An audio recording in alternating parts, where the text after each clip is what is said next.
Hello friends, आप सबका हमारे चैनल पर एक बार फिर से स्वागत है। आज हम इस वीडियो में बात करने वाले हैं इंग्लिश टॉपिक्स के बारे में जो 2025 में यूपी बीएससी नर्सिंग के एंट्रेंस एग्ज़ाम में पूछे जा सकते हैं। ये इंपॉर्टेंट टॉपिक्स हैं, आपको इन पर ज़्यादा ध्यान देना है। बाकी आप अदर टॉपिक्स पे थोड़ा कम ध्यान देंगे तो भी काम चल जाएगा, लेकिन इन टॉपिक से दो दो तीन तीन क्वेश्चन पूछ लिए जाते हैं। और स्टूडेंट ऐसे टॉपिक्स को ना पढ़ के वो इंग्लिश के दूसरे पार्ट्स पे ध्यान देते हैं, जिसकी वजह से उन्हें प्रॉब्लम होती है एग्ज़ाम में। मैं आपको अपना स्कोर बता दूं तो मेरा जो है 33 आउट ऑफ 40 था इंग्लिश में। तो ये बुरा स्कोर नहीं होता। इंग्लिश में अगर आप इतना स्कोर कर ले जाते हैं तो आपकी मेरिट अच्छी बन सकती है। तो चलिए आगे वीडियो में बात कर लेते हैं कि कौन कौन से टॉपिक्स इम्पॉर्टेंट हैं। अगर आपको वीडियो पसंद आए तो अपने दोस्तों को शेयर ज़रूर कीजिएगा और चैनल को सब्सक्राइब कर लीजिएगा। सबसे पहला हम बात करेंगे इडियम्स एंड फ्रेजेस की। इडियम्स एंड फ्रेजेस वो होते हैं जैसे कि मुहावरे, हिंदी में जिनको हम मुहावरे कहते हैं वह इडियम्स होते हैं। और फ्रेजेस वो होते हैं जो हम किसी लाइन के बीच में दो तीन वर्ड का एक पूरा सेंटेंस यूज करते हैं, उन्हें फ्रेजेस कहते हैं। तो इससे डायरेक्ट क्वेश्चन पूछ लिया जाता है, इडियम्स डायरेक्ट दे दिए जाते हैं और उनका मतलब बताने के लिए कहता है। जैसे हम हिंदी में मुहावरे देकर उसका मतलब पूछ लें, ठीक उसी तरीके से इडियम्स एंड फ्रेजेज आते हैं। इससे जो है 2023 में भी 2 से 3 क्वेश्चन पूछे गए थे और 2024 में भी 2 से 3 क्वेश्चन इससे आए हुए थे। इसको कई तरीके से दे सकता है, लेकिन सबसे ज़्यादा पूछा जाता है वह यही है कि वो डायरेक्ट सेंटेंस दे देता है, इडियम्स दे देता है, आपको उसकी मतलब बताना होता है। दूसरा आता है one word substitution. One word substitution मतलब किसी एक लाइन के लिए, किसी एक सेंटेंस के लिए कोई एक शब्द देना। जैसे कि अगर उसमें दे दिया है लाइन में कि जिसको दिखाई न दे हम उसको क्या कहते हैं। जैसे कि एग्जाम्पल में अगर मैं दूं तो पूछ लिया जाएगा a person who can not see. A person who can not see मतलब कि एक ऐसा व्यक्ति जो देख नहीं सकता है, हम उसको क्या कहते हैं। तो इसका आंसर हो जाएगा ब्लाइंड। इसी तरीके से बहुत सारे वन वर्ड सब्स्टिट्यूशन हैं जिनको आपको याद करना है। साल भर में आप बहुत ज़्यादा याद कर सकते हैं। आप कोई भी कॉम्पिटिटिव बुक ले लीजिए, जैसे कि एसएससी वगैरह के आते हैं, उसमें से इंग्लिश के उसमें से आप वन वर्ड सब्स्टिट्यूशन याद कर सकते हैं, या आपके पास पहले से कोई हो तो उसमें से भी आप याद कर सकते हैं, कोई प्रॉब्लम नहीं है। अगर आप बीएससी नर्सिंग एंट्रेंस एग्ज़ाम की कोई बुक ले लेते हैं तब और भी अच्छी बात है।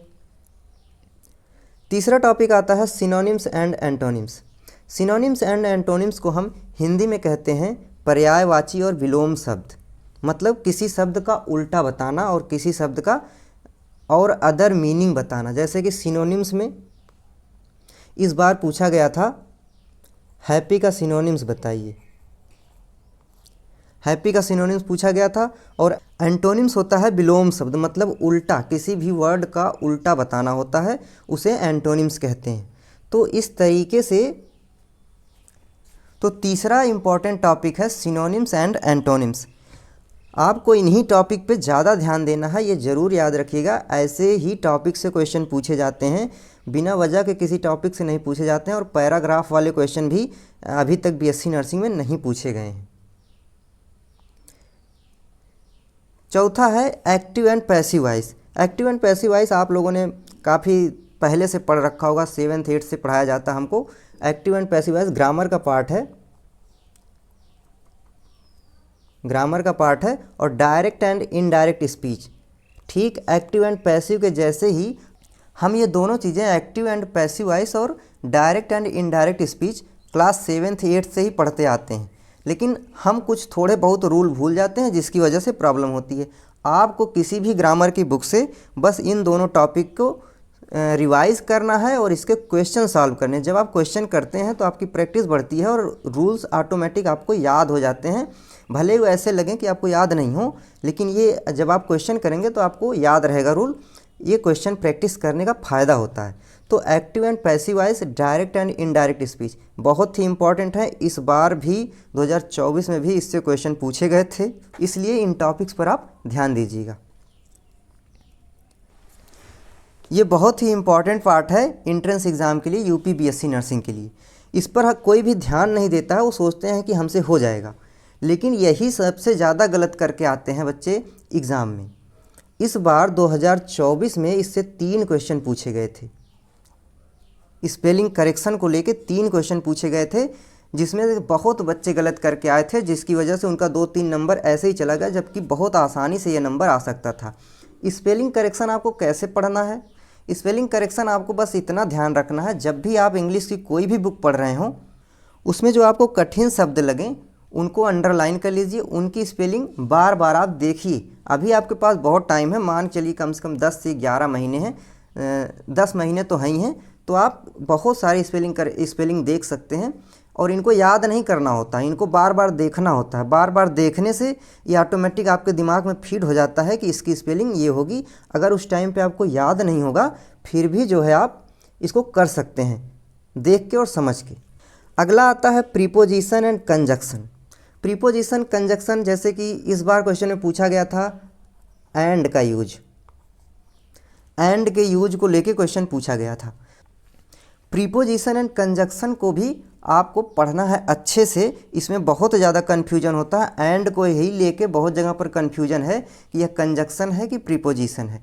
तो इस तरीके के कन्फ्यूजन से बचने के लिए आप अभी से प्रीपोजिशन और कंजक्शन पढ़ना शुरू कर दीजिए। आर्टिकल्स में ए, एन, द, इस तरीके के जो आते हैं उन्हें आर्टिकल्स कहते हैं।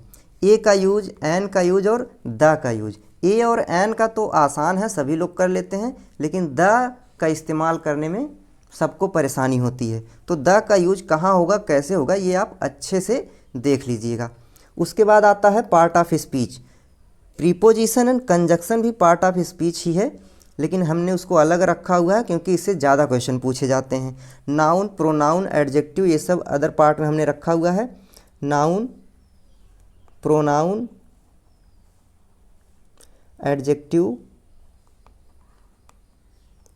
वर्ब, ये सारे पार्ट ऑफ स्पीच हैं। इनसे भी क्वेश्चन पूछा जाता है, भले ही 1 या 2 क्वेश्चन पूछा जाए, लेकिन पूछा जाता है। और कंपटीशन में 1-2 क्वेश्चन ही काफ़ी इम्पॉर्टेंट होता है, तो इसलिए आप इसको इग्नोर मत कीजिएगा। जितने टॉपिक मैं बता रहा हूँ, इन्हीं टॉपिक से कम 35-36 क्वेश्चन इन्हीं टॉपिक से डायरेक्टली पूछे जाएंगे। और बाद में जब आप एग्ज़ाम देकर आएंगे, तब आपको लगेगा कि नहीं, मुझे ये पढ़ लेना चाहिए था और मैंने नहीं पढ़ा।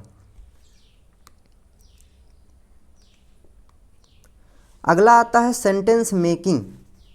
सेंटेंस मेकिंग या अरेंजमेंट जिसको कहते हैं, मतलब सारे वर्ड्स को छिटका कर दे देता है, इधर उधर अल्टरनेट पोजीशन पे दे देता है और आपसे कहेगा कि इसमें पहले पोजीशन पे कौन आएगा, दूसरे पोजीशन पे कौन आएगा और तीसरे पे कौन आएगा। मतलब एक सेंटेंस बनाना होता है आपको, वो अदर वर्ड्स और फ्रेजेस दे देता है।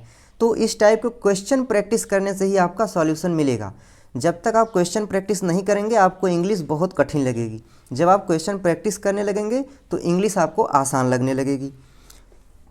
अगला हमने रखा हुआ है वोकैब्युलरी।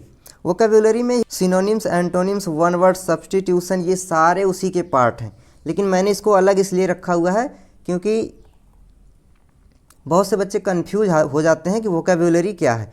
तो इसमें कुछ नहीं है, वो वही सारी चीज़ें आती हैं जो हमने ऊपर बताया हुआ है। Synonyms, antonyms, one word substitution, idiom and phrases, ये सारे वोकैब्युलरी के पार्ट हैं। आपको धीरे धीरे करके अपनी वर्ड मीनिंग मजबूत करनी है।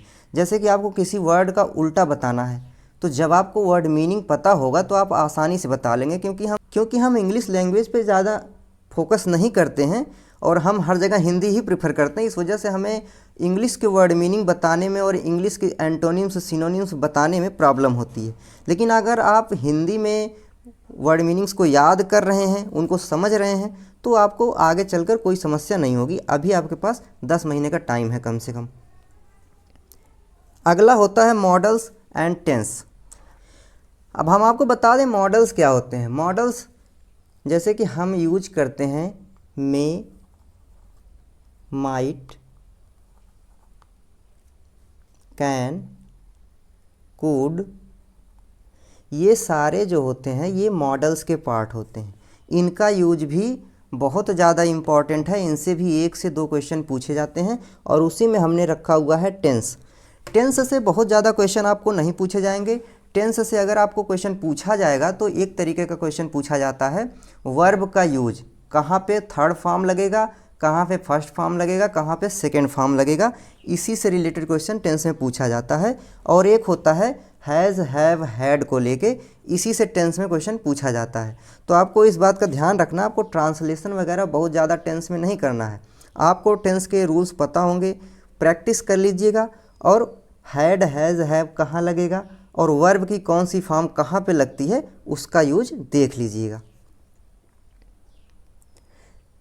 हमने लास्ट में रखा हुआ है कॉम्प्रिहेंशन, इससे आज तक क्वेश्चन पूछा नहीं गया है, लेकिन सिलेबस अभी तक पूरी तरीके से डिसाइड नहीं है। उसमें सिलेबस में सिर्फ लिखा हुआ है कि अप टू 12th लेवल। तो जब 12th लेवल तक का लिखा हुआ है तो 12th में कॉम्प्रिहेंशन भी है, इसलिए हमने लास्ट में रख दिया है। लेकिन अभी तक कॉम्प्रिहेंशन से क्वेश्चन नहीं पूछा गया है, तो आपको कॉम्प्रिहेंशन पे बहुत ज़्यादा ध्यान नहीं देना है, लेकिन आपको थोड़ी बहुत प्रैक्टिस करते रहनी है। वैसे भी आप अगर बोर्ड का एग्ज़ाम देंगे तो आप प्रैक्टिस इसका करेंगे ज़रूर, तो आपको बहुत ज़्यादा इसमें ज़रूरत नहीं है। आप जो ऊपर मैंने बताया वो सारी चीज़ें पढ़ेंगे तो ये ऑटोमेटिक कॉम्प्रिहेंशन हो जाएगा। कॉम्प्रिहेंशन बहुत कठिन नहीं होता है। तो यही सारे इम्पॉर्टेंट टॉपिक्स हैं जिनसे क्वेश्चन पूछे जाते हैं। हमने इम्पॉर्टेंट टॉपिक्स में लगभग 11 से 12 टॉपिक बताए हैं, इन्हीं से 2-2, 3-3 क्वेश्चन पूछे जाते हैं और लगभग 40 क्वेश्चन बना दिए जाते हैं। अभी आपके पास लगभग साल भर का टाइम है, या कह लीजिए 10 महीने का टाइम है। 10 महीने में इंग्लिश के इतने टॉपिक्स आप आराम से तैयार कर लेंगे। आपको कुछ नहीं करना है, डेली 5-5 या 3-3 idioms and phrases, one word substitution, synonyms, antonyms याद करनी है। धीरे धीरे करके आपको आदत पड़ जाएगी तो फिर ये क्वांटिटी ऑटोमेटिक बढ़ जाएगी। जो 5 आप याद करेंगे तो धीरे धीरे करके आपको डेली 10-10 याद करने की आदत पड़ जाएगी, या 3 कर रहे हैं तो फिर वो 5 हो जाएगा, 6 हो जाएगा, ऐसे बढ़ता जाएगा। तो जैसे जैसे आप प्रैक्टिस शुरू करेंगे आपको उसका फ़ायदा मिलेगा।